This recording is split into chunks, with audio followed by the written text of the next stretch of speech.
Eiji no Ko, el anime de moda, el nuevo top 1 de My Anime List, el anime que todos deberían ver y que revoluciona la industria de las monitas japonesas. Dios, qué anime tan horrible. Desde Kaguya-sama que no miraba algo tan malo, tenía que ser escrito por Aka. ¡Caíste, hijo de puta! Es broma, chicos. Eso es lo que diría si me dejara llevar por mi opinión sobre el fandom de estas obras, que amigo, son peores que los de Chainsaw Man cuando salió su anime. Pero dejando eso de lado, Oshinoko sí me gustó. Obviamente no es el mejor anime de la historia. En ese sentido está algo sobrevalorado por sus fans, pero aún así está entretenido. Hace algunas críticas interesantes a la industria del espectáculo, tiene buenas waifus y además su historia logra atraparte lo suficiente como para hacerte pasar al manga. ¿Y de qué trata Oshinoko? Para los que no lo han visto y no tienen ni idea de qué va este anime. Para resumir, esta obra nos narra la historia de un doctor que termina reencarnando en uno de los hijos de su idol favorita. Ai Hoshino es una idol de 16 años que por azares del destino terminó embarazada. Bueno, azares del destino no, simplemente se metió con alguien de la industria y pasó lo que pasó, ustedes saben. De hecho, gran parte del misterio de esta obra gira en torno a la identidad del padre de sus hijos. La cosa es que como Ai es una idol popular y no es bien visto que las idols tengan pareja y mucho menos que tengan hijos, se decide que lo mejor es que se oculte por un tiempo en el hospital de un pequeño pueblo. Un lugar donde nadie podría reconocerla, exceptuando al protagonista. El doctor descubre rápidamente la verdadera identidad de Ai, y como buen fan que es, decide cuidarla hasta que sus gemelos nazcan sanos y salvos. Es importante mencionar que gran parte del fanatismo del doctor hacia Ai surge de la amistad que tuvo con una paciente terminal que era muy fan de ella y de alguna forma se podría decir que heredó su voluntad. Hasta aquí todo suena muy bonito, pero las cosas empiezan a ponerse feas cuando el doctor es asesinado por un sujeto desconocido, justamente el día en el que Ai tendría a sus gemelos. Extrañamente, luego de este suceso, tanto el doctor como Sarina, su antigua paciente y fan de la idol, reencarnarían como los hijos de la propia Ai, dando inicio a esta pintoresca historia en donde se nos relatará lo turbia que puede ser la industria de las idols. Gran parte del éxito de este primer capítulo de Oshinoko recae en su duración. 1 hora y 20 minutos es lo que tardaron en contarnos el prólogo de esta historia. Si no hubieran optado por este formato, estoy totalmente convencido que este anime no hubiera tenido el mismo impacto. Más que nada porque lo más interesante ocurrió durante los minutos finales. Si les soy sincero, el inicio de este capítulo me pareció muy flojo. Todo el temita del doctor, si bien por momentos es serio e interesante, en su mayoría da algo de cringe. No es el mejor acercamiento para las personas nuevas, pero como este capítulo dura mucho más de lo que dura uno normal y sobre el final sucede la muerte de Ai, las cosas cambian completamente. Probablemente muchos no lo quieran admitir, pero lo que hizo relevante el primer capítulo de Oshinoko fue el morbo que hubo detrás de la muerte de la que en teoría muchos creían iba a ser la protagonista. Es más, la cuenta oficial del anime publicó la muerte de Ai a las pocas horas de haberse transmitido el capítulo. Ellos mismos sabían que ese era el gancho. Al mostrar algo tan impactante, haces que las personas se interesen por tu anime y hasta lleguen a creer que el resto de la historia es igual de fuerte, con asesinatos y toda la cosa. Fue una buena jugada, pero aún así también fue una putada que spoilearan de forma tan directa el final del prólogo. Cuando vi la muerte de Ai en el capítulo no me generó absolutamente ningún sentimiento, y eso se debe en gran parte a que todo el mundo estuvo publicando en redes la misma imagen de Ai sin vida. ¿Ven por qué odio al fandom de esta cosa? Así es muy difícil disfrutar de una obra, es que son insufribles, y si eso le sumas que no acepta ninguna crítica, ya tenemos un digno oponente para el fandom de One Piece, que es otro que no acepta críticas. Y hablando de críticas, prepárense porque primero quiero hablar de lo que no me gustó de este primer capítulo, porque hay varias cositas que no me convencieron para nada. Miren, lo de llamar a este anime Eiji no Ko, si bien lo hago para molestar, tampoco es ninguna mentira. Esta historia representa los sentimientos negativos de una forma tan pintoresca que es imposible no pensar que va dirigida hacia niños edgys y de corazón oscuro, que no es así obviamente.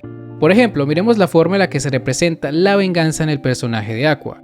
Cuando el niño, o mejor dicho el doctor, se da cuenta de que su padre es el asesino intelectual de Ai, representan su ira con una sonrisa de maníaco y con una aura oscura a su alrededor. Si eso no es ser edgy, entonces no sé qué lo sea. Como tal, que sienta ganas de vengarse no es el problema aquí. Se entiende que Ai no solo era su madre, sino que además era su idol favorita. Tenía un vínculo emocional con ella, pero la forma de representar sus emociones es la que no me permite tomarme en serio al personaje.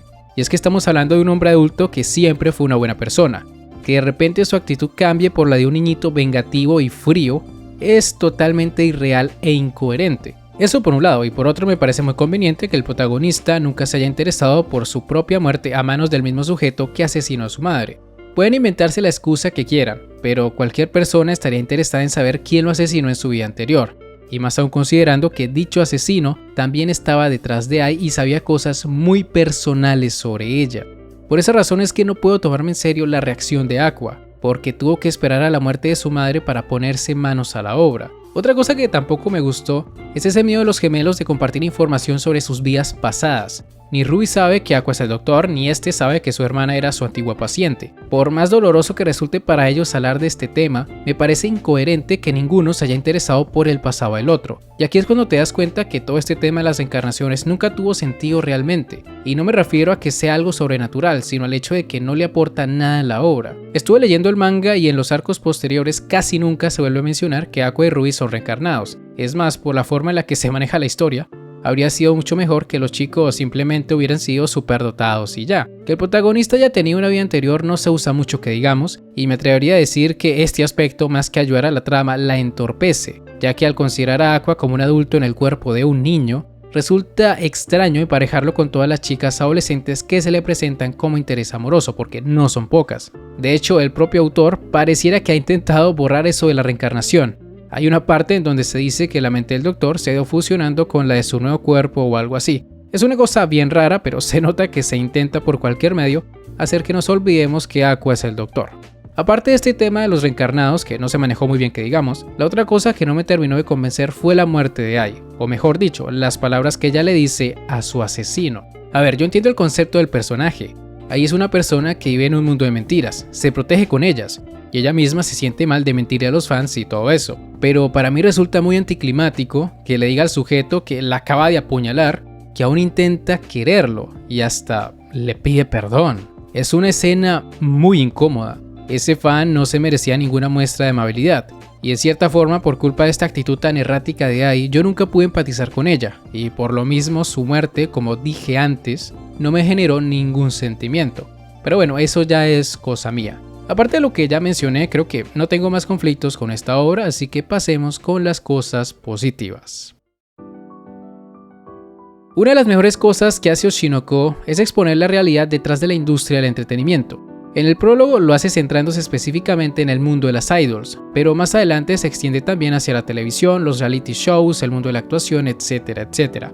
La industria del entretenimiento es terrible, está llena de nepotismo, hipocresía, envidia y fans locos. Cuando analizas todo por lo que tuvo que pasar ahí, te das cuenta de lo difícil que es mantenerse en el mundo del espectáculo.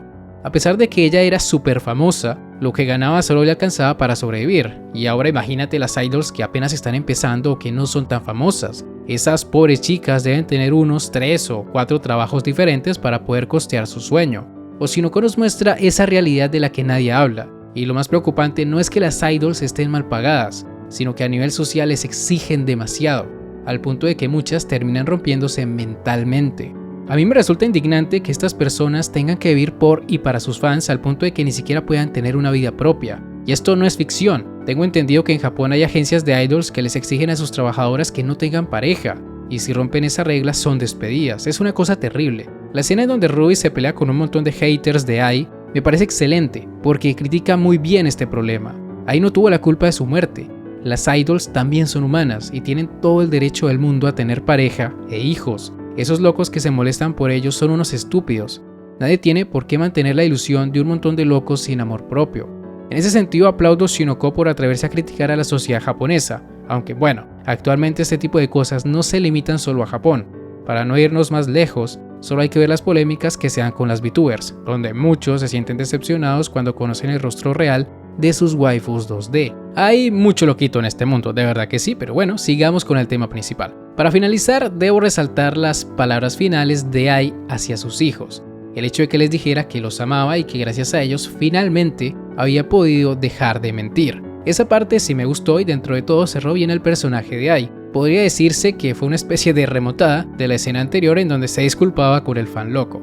Fuera de eso, todo lo demás de este primer capítulo me pareció muy normalito, no les voy a mentir. Sin embargo, como lector del manga, bueno, en realidad apenas he leído 35 capítulos, puedo decirles que más adelante habrá otras cosas interesantes, sobre todo en el tema de triángulos amorosos. Y antes de que me lo pregunten, porque sé que a muchos les interesa, Kana me agrada más que Akane, pero ojo, ninguna de las dos es mi favorita.